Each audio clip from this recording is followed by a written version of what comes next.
திண்டுக்கல் மாவட்டத்தில் தேசிய சுகாதார திட்டத்தின்படி மாவட்ட சுகாதார நல சங்கத்தில் பல்வேறு பணியிடங்களை நிரப்ப இருக்கிறாங்க. அது குறித்து தான் பார்க்க போகிறோம். மொத்தம் 27 காலி பணியிடங்களை நிரப்ப இருக்கிறாங்க.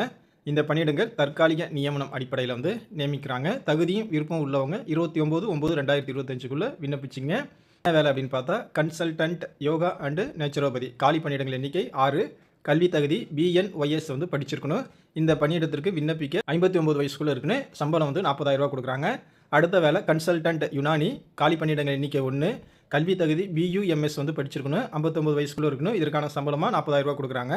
அடுத்த வேலை கன்சல்டன்ட் ஆயுர்வேதா காலி பணியிடங்கள் எண்ணிக்கை 1. BAMS படிச்சிருக்கணும். 59 வயசுக்குள்ளே இருக்குன்னு 40,000 ரூபா சம்பளம் கொடுக்குறாங்க. அடுத்த வேலை கன்சல்டன்ட் ஹோமியோபதி ஒரு காலி பணியிடம் BHMS படிச்சிருக்கணும். 59 வயசுக்குள்ளே இருக்கணும். 40,000 ரூபா சம்பளம் கொடுக்குறாங்க. அடுத்த வேலை தெரபியூட்டிக் அசிஸ்டன்ட் காலி பணியிடங்கள் 12. கல்வி தகுதி டிப்ளமோ நர்சிங் தெரபி கோர்ஸ் படிச்சிருக்கணும். 18 வயசுலேருந்து 32 வயசுக்குள்ளே இருக்கணும். பிற்படுத்தப்பட்டவர்னா 34 வயசு வரையும், ஆதி திராவிடர்னா 37 வயசு வரையும் இருக்கலாம். சம்பளம் 13,000லேருந்து 15,000 வரையும் கொடுக்குறாங்க. அடுத்த வேலை மல்டி பர்பஸ் ஒர்க்கர் காலி பணியிடங்கள் எண்ணிக்கை 6. கல்வி தகுதி தமிழில் எழுத படிக்க தெரிஞ்சால் போதும். வயது தகுதி 59 வயசுக்குள்ள இருக்கணும். சம்பளம் 10,000 ரூபா கொடுக்குறாங்க. இந்த பணியிடங்களுக்கு நேர்முக தேர்வு அடிப்படையில் ஆட்களை தேர்வு செய்கிறாங்க.